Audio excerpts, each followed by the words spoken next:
$500 is a good sum of money, Mr. Manning. My wife's life is worth more. Are you sure it'll do any good? Well, we can't stay here in New York, and the doctors feel if I can get her to a drier climate, she'll recover completely. I'm a businessman, Mr. Manning. Now, just what are you prepared to give in return for this money? You mean collateral? I'm afraid I can't give anything, sir, except my word that you'll be paid back. I'm sorry I bothered you. I didn't say I wouldn't give you the money. Then you'll make the loan?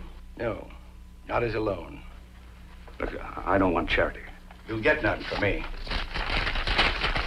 This has just arrived. My son Adam has been conscripted. I had hoped the war between the states would be over before we had to resort to conscription. He hasn't seen this, doesn't know anything about it. I have great plans for my son, Mr. Manning. Important plans. Even a year or two in the service could seriously delay them. If You want me to take your son's place? I do.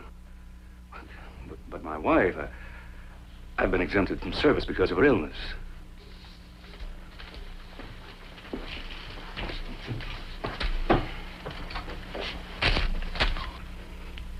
All right, Mr. Stewart.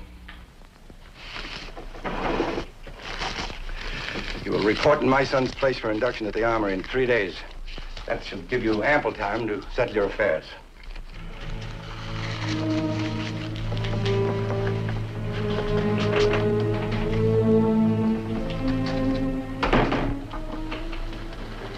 Did you get it? Oh, I knew you would. Mr. Stewart is a generous man.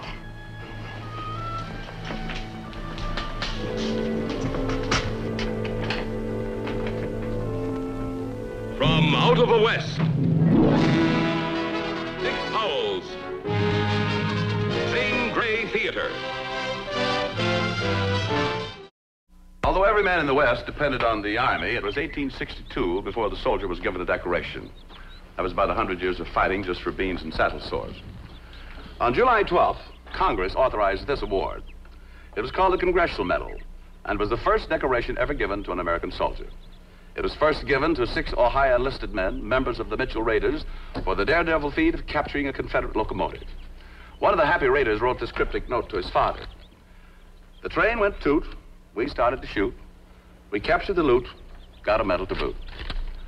Oh, by the way, Tom Custer, brother of the famous General Custer, received 2 congressional medals.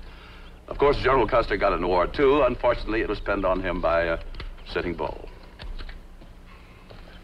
These campaign medals are for the Civil War, but it was 1905 before Congress authorized them to be issued. It took Congress a long time to get around to saying thanks. Here's an ironic twist for you. The soldiers who were fighting the Indians were not awarded medals, but the Indians were. They were called presidential medals and were given to Indian chiefs at the conclusion of peace treaties. This is about all the poor Indian got for Arizona, New Mexico, and the whole Southwest. Boy, we sure hung one on them in that deal. In our story this week, Medal for Valor, a man pays a high price for his congressional medal. Our star is Richard Basehart.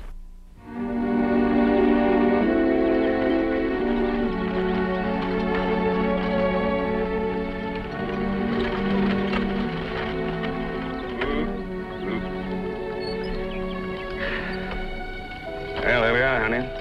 Fort Bonner. Tired, Don?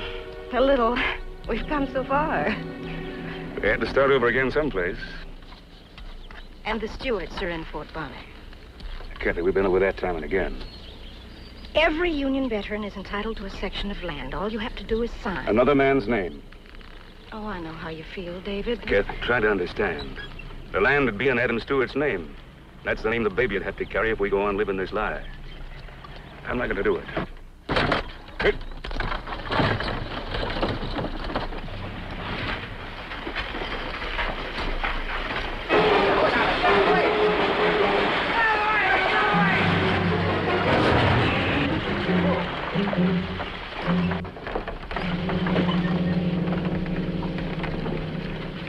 You blasted fool, this was your fault. Mine, you were coming down that street like a madman.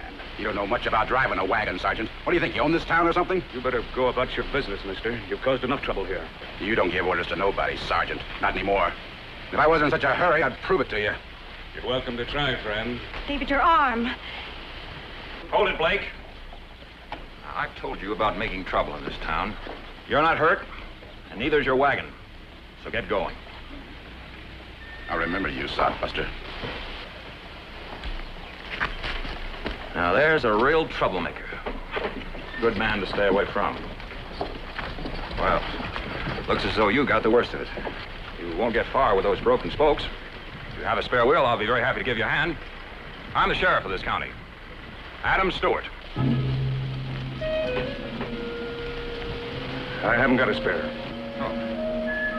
Well, if you need any help, I'll ask for it.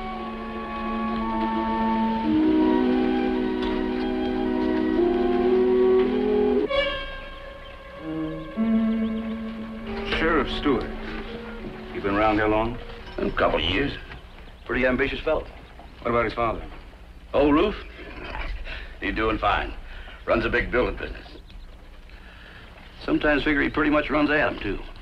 You know him? I did. Long time ago. Yeah. Well, your wagon will be ready first thing in the morning. Thanks.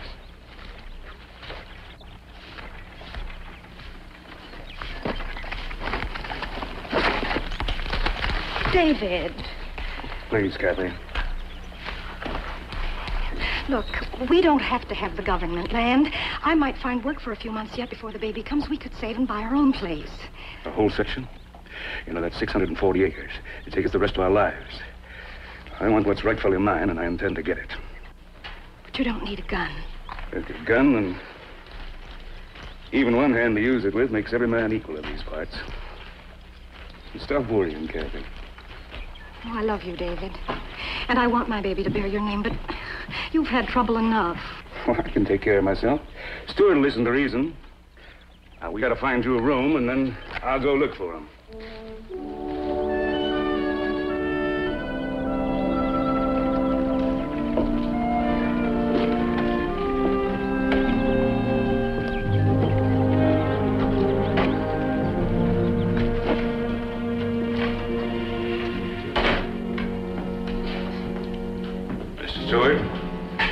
For work, see my labor boss, George Blake. You'll find him down at the...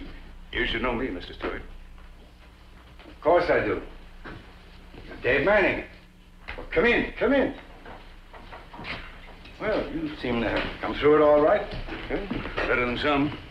It's unfortunate. Well, and your wife, how did she make out? Yeah, she's with me. Fine. What are you doing in Fort Bonner? I'm looking for you. Ben, fly down to the station, see if those way building and lumber shipping are in yet. Yes, sir. I thought our account was settled. Not yet.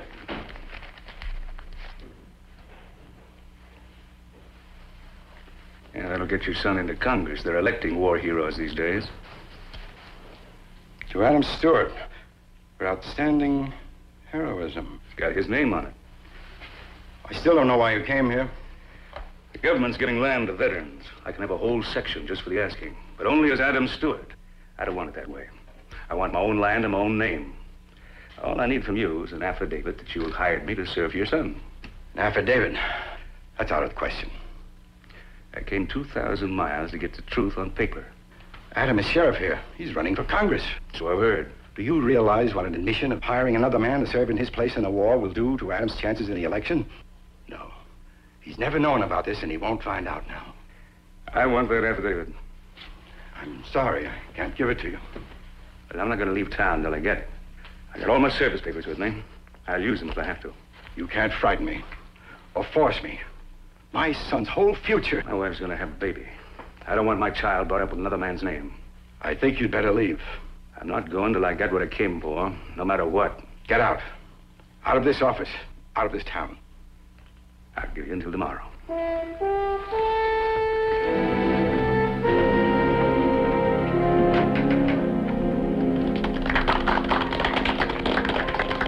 You know my opponent, Jim Harder. He's a good man. and a worthy opponent. But I don't think I have to remind you what the name Stewart stands for.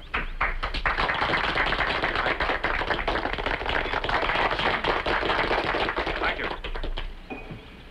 Now that the war is over, I think it's time for us to think about our great future here in the West. I think most of you know what kind of a job I'll do, and I'm counting on all of you to give me a chance to do it. Mr. Stewart, You have a question, friend? how do you stand on the veteran question? If you knew me better, you wouldn't ask me that. I'm for seeing that every one of them gets a fresh start, not only with money and land, but with our undying gratitude for what they've done for every one of us. You serve in the war, Sheriff? Don't start a debate, Adam. I regret that I didn't have that honor, sir.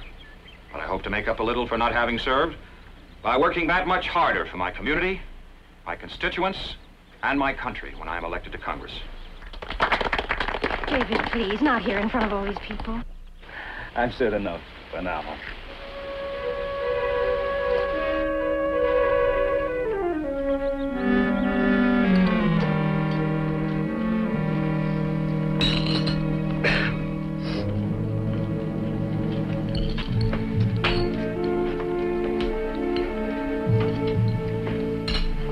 Excuse me. You're the man who asked those questions at the rally. I'm James Harder. I'm running for Congress against Adam Stewart. I don't vote here, Mr. Harder. Well, no matter. I like to meet newcomers regardless of votes. Oh, won't you sit down? Yeah, thank you, ma'am. When you asked those questions, you had a reason, I suppose.